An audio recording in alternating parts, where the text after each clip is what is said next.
Hello മക്കളെ, എല്ലാവർക്കും നിങ്ങളുടെ പുതിയ വീഡിയോയിലേക്ക് സ്വാഗതം. ഞാൻ നിങ്ങളുടെ സ്വന്തം പേര് മക്കളേടാ. ഇന്ന് നമ്മൾ വന്നിരിക്കുന്നത് നമ്മുടെ 10ാം ക്ലാസ് വിദ്യാർത്ഥികൾക്ക് നാളെ ക്രിസ്മസ് പരീക്ഷയ്ക്ക് ഇംഗ്ലീഷിന് എന്തെല്ലാം ക്വസ്റ്റ്യൻസ് വരുമെന്ന് പ്രഡിക്റ്റ് ചെയ്യാനാണ്. അപ്പൊ നമ്മൾ ഓൾറെഡി 2 ദിവസം മുന്നേ തന്നെ ഒരു അടിപൊളി പ്രഡിക്ഷൻ നടത്തിയിരുന്നു. ഏതാണ്ട് സെയിം ടൈപ്പ് പ്രഡിക്ഷൻ തന്നെയാണ് നടത്തുന്നത്. പക്ഷേ അന്ന് ആ പ്രഡിക്ഷൻ ഇട്ട സമയത്ത് കുട്ടികൾ പറഞ്ഞിരുന്നു കൃത്യമായ ഒരു പ്രഡിക്ഷൻ വേണം, ഇതൊന്ന് കുറച്ചൊക്കെ നമ്മൾ പറഞ്ഞിട്ടുള്ളതിന് കുറച്ചായി. നമ്മളത് ഓരോന്നിനും ഡയറി ഒരു 3-4 ഓപ്ഷൻ കൊടുത്തിരുന്നു. അതേപോലെ തന്നെ റൈറ്റപ്പ് 2-3 ഓപ്ഷൻ കൊടുത്തിരുന്നു. അപ്രീസിയേഷൻ 2 ഓപ്ഷൻ കൊടുത്തിരുന്നു. അപ്പൊ അതൊക്കെ മാറിയിട്ട് ഞങ്ങൾക്ക് പെട്ടെന്ന് പഠിക്കാനുള്ള ഒരു സിമ്പിൾ ആയിട്ടുള്ള ഒരു പ്രഡിക്ഷൻ വേണം പറഞ്ഞിരുന്നു. അപ്പൊ അതുകൊണ്ട് മാക്സിമം നിങ്ങൾക്ക് ഇനിയുള്ള കുറച്ച് മണിക്കൂർ കൊണ്ട് പഠിക്കാൻ പറ്റിയിട്ടുള്ള ഒരു സിമ്പിൾ പ്രഡിക്ഷൻ ആണ് നടത്തുന്നത്. പെട്ടെന്ന് പറഞ്ഞേക്കാം. പരീക്ഷയ്ക്ക് വരുന്ന ഗ്രാമറുകൾ എന്തൊക്കെയാണെന്നൊക്കെ നമ്മൾ ഓൾറെഡി ചെയ്ത് കഴിഞ്ഞിട്ടുണ്ട്. അതുകൊണ്ട് ആ വീഡിയോകളൊക്കെ നമ്മുടെ പ്ലാലിസ്റ്റ് നോക്കിയിട്ട് മക്കൾ കാണാൻ എന്തൊക്കെ ഗ്രാമർ വരുന്നൊക്കെ ഡീറ്റെയിൽ ആയിട്ട് ഞാൻ പറഞ്ഞിട്ടുണ്ട് ആ വീഡിയോ തന്നെ. അതൊക്കെ മക്കൾ പഠിക്കുക. അത് കൂടാതെ ഇപ്പൊ ഞാൻ പറയാൻ പോകുന്നത് ഡിസ്കോഴ്സുകളും അതേപോലെ തന്നെ അപ്രീസിയേഷനുകൾ ആകാംക്ഷകൾ കാത്തിരിക്കുന്ന നാളത്തെ പരീക്ഷാ പേപ്പറിൽ നിങ്ങൾ ഏത് അപ്രീസിയേഷനാണ് കാണുക, ഇതൊക്കെയാണ് നമ്മൾ പറഞ്ഞുതരാൻ പോകുന്നത്. അപ്പൊ നമുക്ക് തുടങ്ങാം മക്കളെ. ഫസ്റ്റ് തന്നെ നമുക്ക് അപ്രീസിയേഷനിലേക്ക് കടക്കാനാണ്. ഞാൻ നേരത്തെ തന്നെ പറഞ്ഞിട്ടുണ്ട്, ഞാൻ എപ്പോഴും പറഞ്ഞാൽ ഹാഫ് ഇയർലിക്ക് നമ്മൾ ഏറ്റവും കൂടുതൽ പോസിബിലിറ്റി കാണുന്നത് നമുക്ക് 2 കവിതകളാണ്. ഒന്ന് പോയട്രിയും അതേപോലെ തന്നെ മറ്റൊന്ന് ബലഡ് ഓഫ് ഫാദർ വില്ലിയമാണ്. ഇത് ഏതെങ്കിലും ഒന്ന് എന്തായാലും വരുന്നത് ഞാൻ എപ്പോഴും പറഞ്ഞിട്ടുണ്ട്. ഇത് രാവിലെ കൂടി ഒരു വീഡിയോ പോയട്രിയുടെ വീഡിയോ അപ്ലോഡ് ചെയ്യുന്ന സമയത്ത് ഞാൻ പറഞ്ഞിരുന്നു അതിലേതെങ്കിലും ഒന്ന് വരുമെന്ന വീഡിയോ തന്നെ പറഞ്ഞിട്ടുണ്ട്. അപ്പൊ എന്തായാലും ഏതെങ്കിലും ഒന്ന് നിങ്ങൾക്ക് പറഞ്ഞു തരുന്നല്ലോ അല്ലെ. അപ്പൊ എന്റെ ഒരു പ്രഡിക്ഷൻ പ്രകാരം ഞാൻ ഏതെങ്കിലും ഒന്ന് പറയാനുണ്ടെങ്കിൽ ഇതെന്നെ ഇത് മാത്രം പഠിച്ചിട്ട് പോകരുത്, പക്ഷെ ഇനി ഒന്നേ പഠിക്കാൻ പറ്റൂ എന്ന് ആരെങ്കിലും ചിന്തിക്കുന്നുണ്ടെങ്കിൽ മക്കൾ എന്ത് വിചാരിച്ചാല് ബലഡ് ഓഫ് ഫാദർ വില്ലിയൻ പഠിച്ചോളൂ. നാളത്തെ ക്വസ്റ്റ്യൻ പേപ്പറിൽ മിക്കവാറും നിങ്ങൾക്ക് ബലഡ് ഓഫ് ഫാദർ വില്ലിയൻ എന്ന ക്വസ്റ്റ്യൻസ് കാണാം അപ്രീസിയേഷൻ ആയിട്ട്. ഓക്കെ, അപ്പൊ അപ്രീസിയേഷൻ ആയിട്ട് ബലഡ് ഓഫ് ഫാദർ വില്ലിയൻ വരികയാണെങ്കിൽ മക്കളെ നിങ്ങൾക്ക് ക്വസ്റ്റ്യൻ ആൻസർ ആയിട്ട് വരാൻ സാധ്യത കൂടുതൽ പോയിട്രി ആയിരിക്കും. പക്ഷെ അത് ഞാൻ കംപ്ലീറ്റ് ആയിട്ട് ഉറപ്പിച്ച് പറയുന്നില്ല. അപ്രീസിയേഷൻ ബലഡ് ഓഫ് ഫാദർ വില്ലിയൻ ആണെങ്കിൽ ചാൻസ് കൂടുതൽ, ഒരു 99% ചാൻസ് ക്വസ്റ്റ്യൻ ആൻസറുകൾ വരാൻ. ഒരു 4 മാർക്കിനെങ്കിലും നിങ്ങൾക്ക് ക്വസ്റ്റ്യൻ ആൻസർ വരും. അതിൽ പോയിട്രി ഡിവൈസുകൾ, ഈ സിനിലി, മെറ്റഫർ, പേഴ്സോണിഫിക്കേഷൻ, ഇങ്ങനെയൊക്കെയുള്ള കുറെ സാധനങ്ങൾ നമ്മുടെ പോയിട്രി എന്ന് പറഞ്ഞ കവിതയിലുണ്ട് അല്ലേ. അപ്പൊ അതൊക്കെ വെച്ചുകൊണ്ടുള്ള ക്വസ്റ്റ്യൻസ് ഒരു 4 ക്വസ്റ്റ്യൻസ് നിങ്ങൾക്ക് വരും. Who is the I referred to here എന്നൊക്കെ പറഞ്ഞാൽ ക്വസ്റ്റ്യൻസ് ഒക്കെ ഉണ്ടാവും അല്ലേ. അപ്പോൾ ആ പോയിട്രിയിലെ ക്വസ്റ്റ്യൻ ആൻസറുകളൊക്കെ ഒന്ന് പഠിച്ചു കൊടുക്കാൻ നല്ലതാണ്. അതോടൊപ്പം തന്നെ ബലഡ് ഓഫ് ഫാദർ വില്ലിയന്റെ ക്വസ്റ്റ്യൻ ആൻസറും പഠിച്ചോണ്ടി, അഥവാ ബലഡ് ഓഫ് ഫാദർ വില്ലിയൻ തന്നെ നാളെ അപ്രീസിയേഷൻ ആയിട്ട് വന്നിട്ട് അതിൽ തന്നെ ചിലപ്പോൾ ക്വസ്റ്റ്യൻ ആൻസറും ചോദിച്ചോടാകില്ല. അതിനും വന്നിട്ടുണ്ട് മുൻ വർഷങ്ങളിലൊക്കെ. അപ്പൊ എന്തായാലും ഈ 2 കവിതകളുടെയും ക്വസ്റ്റ്യൻ ആൻസർ മക്കൾ പഠിച്ചു വെക്കാം. അത് കൂടാതെ ബലഡ് ഓഫ് ഫാദർ വില്ലിയന്റെ അപ്രീസിയേഷനും പഠിച്ചേക്കാം. അപ്പൊ ഹാപ്പി അല്ലേ മക്കളെ? ഹാപ്പി അല്ലേ? 10 മാർക്ക് കുപ്പിയിലായി അല്ലേ. ഓക്കെ, ഇനി മക്കൾ എന്താ ചെയ്യുന്നത് വെച്ചാൽ ഇനി ഞാൻ കുറച്ച് വലിയ സെറ്റപ്പാണ് പറഞ്ഞിട്ടാണുള്ളത്. നമുക്ക് 7 മാർക്കിന് സാധാരണ ചോദിക്കാറുള്ളത് 3 ടൈപ്പ് ക്വസ്റ്റ്യൻ ആണ്. 7 മാർക്കിന്റെ ക്വസ്റ്റ്യൻസ് ഏതൊക്കെയാണവര്? 3 ടൈപ്പ് ക്വസ്റ്റ്യൻ ആണ് അവര്. ഒന്ന് റൈറ്റപ്പ് അല്ലെ, ഒന്നാണവര് റൈറ്റപ്പ്. അതല്ലെങ്കിൽ പിന്നെ നിങ്ങൾക്ക് നറേറ്റീവ് അല്ലെ, നറേറ്റീവിലെ നറേഷൻ എന്നൊക്കെ പറയും. ഓക്കെ, മൂന്നാമത്തെ ഉണ്ടാവില്ല മക്കളെ നമ്മുടെ റിവ്യൂ അല്ലെ. റിവ്യൂ അധികകാലം അതിന്റെ കഴിഞ്ഞ 2-3 വർഷങ്ങളായിട്ട് ചോദിക്കാൻ തുടങ്ങിയിട്ടുള്ള ഒരു ക്വസ്റ്റ്യൻ ആണ് റിവ്യൂ. ഈ റിവ്യൂ സാധാരണ ചോദിക്കാറുള്ളത് നമുക്കറിയാം നെസ്റ്റ് എന്നുള്ള ചാപ്റ്ററാണ്. ചിലപ്പോൾ അത് മാറ്റി പിടിക്കാൻ സാധ്യതയുണ്ടോ. എന്തായാലും ഒന്നുകിൽ റൈറ്റപ്പും നറേറ്റീവും വരും, അല്ലെങ്കിൽ റൈറ്റപ്പും റിവ്യൂ വരും, അല്ലെങ്കിൽ നറേറ്റീവും റൈറ്റപ്പും റിവ്യൂ വരും. അങ്ങനെ ഇതിങ്ങനെ അങ്ങോട്ടും ഇങ്ങോട്ടും ഉൾട്ട പിടിച്ച് നടക്കാനാണ്. പക്ഷെ കഴിഞ്ഞ പ്രാവശ്യം SSC പരീക്ഷയ്ക്ക് എന്താ സംഭവിച്ചാൽ റൈറ്റപ്പും റിവ്യൂ ഒരു പ്രാവശ്യം ഒരു സെറ്റായിട്ട് 7 മാർക്കിന് ചോദിച്ചു, 6 മാർക്കിന് നറേറ്റീവും ചോദിച്ചു. ഓക്കെ, നറേഷനും ചോദിച്ചു. അങ്ങനെ തന്നെ ഇപ്രാവശ്യം സംഭവിച്ചുണ്ടായി നമുക്ക് പറയാൻ പറ്റില്ല. അപ്പൊ നിങ്ങൾ മനസ്സിലാക്കേണ്ടത് ഒന്നുകിൽ ഇത് 2 ഏതെങ്കിലും ഒന്ന് വരും, അല്ലെങ്കിൽ ഇത് 3 വരും. ഓക്കെ, അതായത് 7 മാർക്കിനും പിന്നെ മറ്റൊന്ന് 6 മാർക്കിനാവും. പക്ഷെ ഇതെല്ലാം കൂടി നിങ്ങൾക്ക് എഴുതാൻ കഴിയില്ല. എന്തായാലും ഈ പറഞ്ഞ സെറ്റുകൾ പഠിച്ചാൽ നിങ്ങൾക്ക് മിക്കവാറും ഒരു 13 മാർക്ക്, 7+6 ഒരു 13 മാർക്ക് വരെ സ്കോർ ചെയ്യാൻ പറ്റാൻ ചാൻസ് ഉണ്ട്. ചിലപ്പോൾ നിങ്ങൾക്ക് എന്താ ഒരു 12 മാർക്ക്, 6 മാർക്കിന് 2 സെറ്റ് ആയിട്ടും ആയിരിക്കും ചോദിക്കുക. എന്തായാലും മക്കള് ഈ പറഞ്ഞ ക്വസ്റ്റ്യൻസ് പഠിക്കേണ്ടത് സിമ്പിൾ ആണ്. ഇത് വരാൻ കൂടുതൽ ചാൻസ് ഹാഫ് ഇയർലി പോർഷൻസ് തന്നെയാണ്. ഹാഫ് ഇയർലി പോർഷൻസിൽ മക്കളെ ക്ലോസ് ആയിട്ട് നമുക്ക് പഠിക്കാനുള്ള ചാപ്റ്ററുകൾ എന്തൊക്കെയാണ്?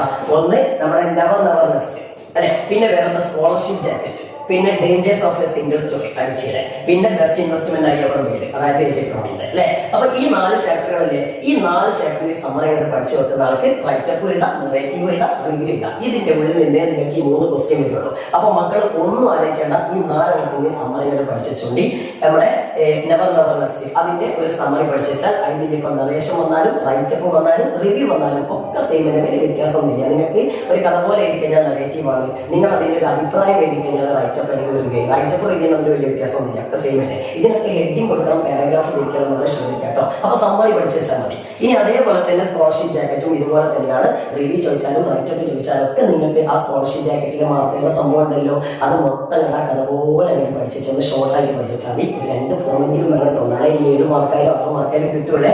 പിന്നെ ഡേഞ്ചർ ഓഫ് എ സിംഗിൾ സ്റ്റോറിയും ഇതുപോലെ തന്നെ നിങ്ങൾക്ക് നവേഷം വരികയാണെങ്കിലും റൈറ്റപ്പ് വരികയാണെങ്കിലൊക്കെ ആ ഒരു സമ്മറി അടിച്ചീത കാര്യങ്ങളുണ്ടല്ലോ, അടിച്ചീത ഒരു സിംഗിൾ സ്റ്റോറി കുറെ വേരീസ് അവർക്ക് പുസ്തകങ്ങളെ കുറിച്ചുള്ള ചിന്തകൾ, അതേപോലെ തന്നെ അവളുടെ ആ ഫിഡയുടെ ഫാമിലിയെ കുറിച്ചുള്ള അവരുടെ ചിന്തകൾ, അവരുടെ അമേരിക്കൻ റൂംമേറ്റ്സിനെ കുറിച്ചുള്ള കാര്യം, ഇതൊക്കെ വെച്ചുകൊണ്ട് ഒരു ചെറിയൊരു സമ്മറി ഉണ്ടാക്കി വെച്ചാൽ പ്രശ്നം കഴിഞ്ഞ്. ഇതിലൊക്കെ വീഡിയോകൾ നമ്മൾ ചെയ്തിട്ടുണ്ട്. നിങ്ങൾ ഒന്നുകൊണ്ട് പേടിക്കണം, വേറെ നിങ്ങൾ തപ്പണ്ട. ഇതിലൊക്കെ വീഡിയോസ് നമ്മുടെ ചാനലിന്റെ പ്ലേലിസ്റ്റ് ഉണ്ട്. SSLC ഇംഗ്ലീഷ് ക്രിസ്മസ് എക്സാം 2024-25 എന്ന് പറഞ്ഞിട്ടുള്ള പ്ലേലിസ്റ്റ് ഉണ്ട്. അതിൽ ഇതിലൊക്കെ വീഡിയോ ഉണ്ട്, നമ്മൾ നോക്കിയിട്ട് കണ്ടുപിടിച്ചാൽ മതി. പിന്നെ ബെസ്റ്റ് ഇൻവെസ്റ്റ്മെന്റ് ആയി വേണ്ടി ഇതേപോലെ തന്നെ നിങ്ങൾക്ക് റൈറ്റപ്പോ നവേഷനോ എന്തെങ്കിലും ഒരു സാധനം വരും, അപ്പോൾ അതെന്ത് ചെയ്യാൻ പഠിച്ചു വെക്കാം. ഓക്കെ, അപ്പൊ എന്തായാലും ഈ സെറ്റ് പഠിച്ചു കഴിഞ്ഞാൽ ഈ 4 ചാപ്റ്ററിന്റെ സമ്മറി പഠിച്ചു കഴിഞ്ഞാൽ നിങ്ങൾക്ക് ഒരു 13 മുതൽ 20 മാർക്ക് വരെ നിങ്ങൾക്ക് പ്രതീക്ഷിക്കാം. ഇതെന്റെ ഗ്യാരണ്ടിയാണ്, പഠിച്ചു വെച്ചോ, ഉറപ്പാണ്. സാധാരണ എല്ലാ പേപ്പറിലും ഈ 4 ചാപ്റ്ററിന് ഒരു 20-25 മാർക്കിന് ചോദ്യങ്ങൾ വരാറുണ്ട്. ഓക്കെ, ഇത് കൂടാതെ സ്പീച്ചും അതേപോലെ തന്നെ പാരഗ്രാഫ്, റിപ്പോർട്ട്, ഇങ്ങനെയുള്ള സാധനങ്ങളൊക്കെ ഈ ചാപ്റ്ററുകളിലൊക്കെ തന്നെയാണ് വരില്ലേ. അപ്പൊ പിന്നെ പേടിക്കാനൊന്നുമില്ല. ഈ ചാപ്റ്ററിൽ 4 സമ്മറി പഠിച്ചാൽ പിന്നെ നമുക്ക് ഒന്നും പേടിക്കേണ്ട ആവശ്യമില്ല. ഓക്കെ, അപ്പൊ ഇപ്പൊ ഏകദേശം നമ്മളൊരു 25-30 മാർക്കോളം സ്കോർ ചെയ്തില്ലടാ. ഓക്കെ, ഇനി നമ്മൾ പഠിക്കേണ്ടത് അടുത്തത് സ്പീച്ചാണ്. സ്പീച്ച് നിങ്ങൾക്ക് 2 ചാപ്റ്ററാണ് ഞാൻ തരുന്നത്. ഒന്ന് നമ്മുടെ ബെസ്റ്റ് ഇൻവെസ്റ്റ്മെന്റ് ആയി അതിന് നമ്മുടെ ജോണ് ഒരു പാവത്താനായിരുന്നു അല്ലേ. അതായത് ആരാരും കൂട്ടുകാരൊന്നും ഇല്ലാതെ ആകെ സൈഡായി കിടന്നിരുന്ന ഒരു പയ്യൻ, അവന് എന്തെങ്കിലും ചൂടാട്ടം കളിച്ചിട്ട് ഗാംബ്ലിംഗ് നടത്തിയിട്ട് പൈസ ഒക്കെ നഷ്ടപ്പെട്ടപ്പോൾ അവന്റെ മുതലാളിയുടെ ഓഫീസ് സേഫിൽ വക്കീലിന്റെ ഓഫീസ് സേഫിൽ കുറച്ച് പൈസ ഒക്കെ മോഷ്ടിച്ചില്ലേ, 7 pounds 10 shilling. അപ്പൊ അതിനെ തുടർന്ന് പിന്നെ അവൻ സൂയിസൈഡിന് ശ്രമിക്കുന്നു, അവന് നമ്മുടെ ക്രോണിലൊക്കെ ചേർന്ന് രക്ഷപ്പെടുത്തുന്നു. ഈ സംഭവമല്ലേ.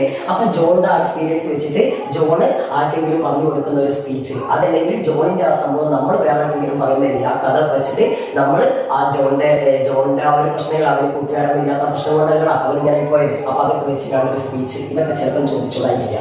പിന്നെ മറ്റൊന്ന് സ്കോളർഷിപ്പ് ജാക്കറ്റ്. സ്കോളർഷിപ്പ് ജാക്കറ്റിലെ മാർത്തയുടെ അവസ്ഥ നോക്കാറിയാം. മാർത്തയ്ക്ക് അവളുടെ എന്തെങ്കിലും അവളുടെ സ്വപ്നങ്ങളൊക്കെ തകരുന്ന ഒരു സിറ്റുവേഷൻ വരെ ഉണ്ടായിരുന്നു. അതായത് സ്കൂൾ ബോർഡ് അവർക്ക് സ്കോളർഷിപ്പ് ജാക്കറ്റിന്റെ പൈസ വേണമെന്ന് ആവശ്യപ്പെട്ടു, $15 വേണമെന്ന് ആവശ്യപ്പെട്ടു. അപ്പോൾ അവളാകെ നിരാശപ്പെട്ടു. പിന്നെ അതിനുശേഷം പിന്നെ അവരുടെ ഗ്രാൻഡ് ഫാദർ പറഞ്ഞ് നിങ്ങൾ ആ പൈസ കൊടുക്കുകയാണെങ്കിൽ അത് സ്കോളർഷിപ്പ് ജാക്കറ്റ് ആവില്ല എന്ന് പറഞ്ഞു അല്ലേ. അപ്പൊ അതിനെ തുടർന്ന് അവൾ പൈസ തരില്ല എന്ന് പ്രിൻസിപ്പാളിനോട് പറയുന്നു. പ്രിൻസിപ്പാൾ അവസാനം പറയുന്നത് ഞാൻ ബോർഡിനോട് സംസാരിച്ചോളാം, നിനക്ക് നിന്റെ ജാക്കറ്റ് കിട്ടുന്നത്. അപ്പൊ അവൾക്ക് ഹാപ്പിയായി. അങ്ങനെ അവൾക്ക് സ്കോളർഷിപ്പ് ജാക്കറ്റ് കിട്ടിയെന്ന് വിചാരിക്കുക. അതിനുശേഷം അവൾ നടന്ന ഒരു സ്പീച്ച്, ആ സ്പീച്ചിൽ അവൾ അവളുടെ ഈ സംഭവങ്ങളൊക്കെ പറയുന്നതായിട്ട് അങ്ങനെ വിചാരിച്ചില്ലേ. അപ്പൊ ഈ 2 പേരുടെയും സ്പീച്ച് നിങ്ങൾക്ക് പഠിച്ചു വെക്കണം. സ്പീച്ച് പഠിക്കാൻ ഒന്നുമില്ല മക്കളെ, നിങ്ങൾ ഞാൻ നേരത്തെ പറഞ്ഞ മാതിരി ഈ 3 സാധനമില്ലേ, ഇതിന് വേണ്ടിയിട്ട് നിങ്ങൾ സമ്മറി എടുക്കില്ലേ, ആ സമ്മറി പഠിച്ചാൽ അതന്നെ നിങ്ങൾക്ക് സ്പീച്ച് ചെയ്ത ഫോർമാറ്റ് മാത്രം തുടക്കത്തിൽ respected teachers and my dear friends എന്ന് കൊടുക്കുക. അത് തുടങ്ങുക I am very happy to be here, അല്ലെങ്കിൽ എന്താ I am very happy to get a chance to deliver a few words before you എന്നൊക്കെ പറഞ്ഞുകൊണ്ട് ആ ഒരു സംഭവം കണ്ട് തുടങ്ങാൻ ലാസ്റ്റ് ഒരു താങ്ക് യു വെക്കുക. ഓക്കെ, അപ്പോൾ ഇതിന്റെ സ്പീച്ചിനൊക്കെ കറക്റ്റ് ഫോർമാറ്റുകൾ നമ്മുടെ ചാനലിൽ ചെയ്തിട്ടുണ്ട്. കഴിഞ്ഞ വർഷം ചെയ്തിട്ടുണ്ട്. ഇതൊക്കെ സ്ഥിരമായിട്ട് ചോദിക്കുന്ന ചോദ്യങ്ങളാണ്. അതുകൊണ്ട് കഴിഞ്ഞ വർഷം ചെയ്തൊക്കെ വീഡിയോ ഉണ്ട്.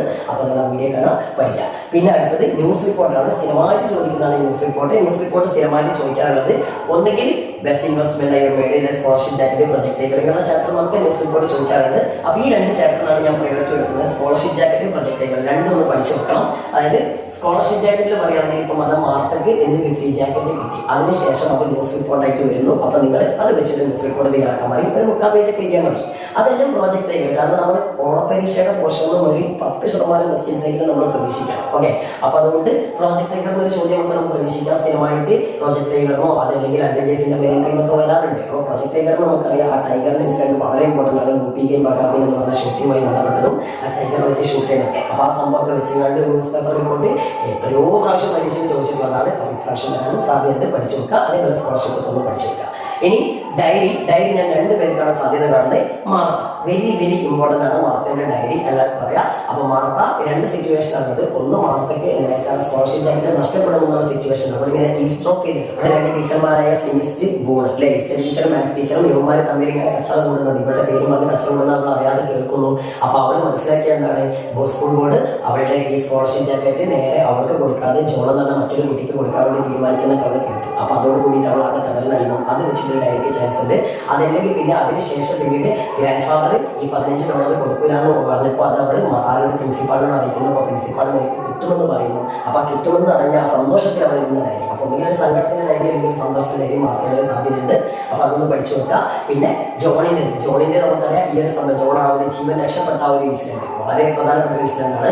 അപ്പോൾ അവൻ ജോലി തന്നെ പഴയ കാലഘട്ടം, അതായത് എനിക്ക് കൂട്ടുകാരില്ലാത്തതുകൊണ്ട് താൻ എന്തിനാ നമ്മൾ സ്പീച്ചിൽ പറഞ്ഞ അതേ സംഭവങ്ങളൊക്കെ തന്നെ, കൂട്ടുകാരില്ലാത്തതുകൊണ്ട് എന്നാണ് ഞാൻ ഇങ്ങനെ പോയി, അതുകൊണ്ടാണ് ഞാൻ ഈ പൈസ മോഷ്ടിച്ചത്, ഞാൻ ഇങ്ങനെ സൂയിസൈഡ് എടുത്ത് ഞാൻ ഒരിക്കലും അങ്ങനെ ചെയ്യാന്നൊക്കെ പറഞ്ഞിട്ട് ജോലിയിൽ നിന്നൊരു ഡയറിക്ക് ചാൻസ് ഉണ്ട്.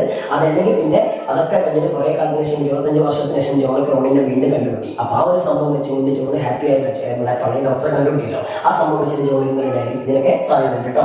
പിന്നെ അടുത്ത ക്യാരക്ടർ സ്കെച്ച് ആണ്. ക്യാരക്ടർ സ്കെച്ച് നമുക്ക് കൂടുതലും സാധ്യതയുള്ള ഒരുപാട് ചാപ്റ്ററുകൾ ഉണ്ട്. പക്ഷെ എനിക്ക് തോന്നുന്നത് ഇപ്രാവശ്യം നിങ്ങൾക്ക് നവർ ലാസ്റ്റില് ഓണ്ട് ജിൽ ഉണ്ട്, അതേപോലെ തന്നെ ജാക്കോർ ജില്ല്, അല്ലെങ്കിൽ ജില്ലിനേക്കാൾ ഇമ്പോർട്ടന്റ് ജാക്കിനാണ്. പിന്നെ ഓണ്ട് ജില്ല്, ഇതിൽ ഏതെങ്കിലും ഒരു ക്യാരക്ടർ സ്കെച്ചിന് ചാൻസ് ഉണ്ട്.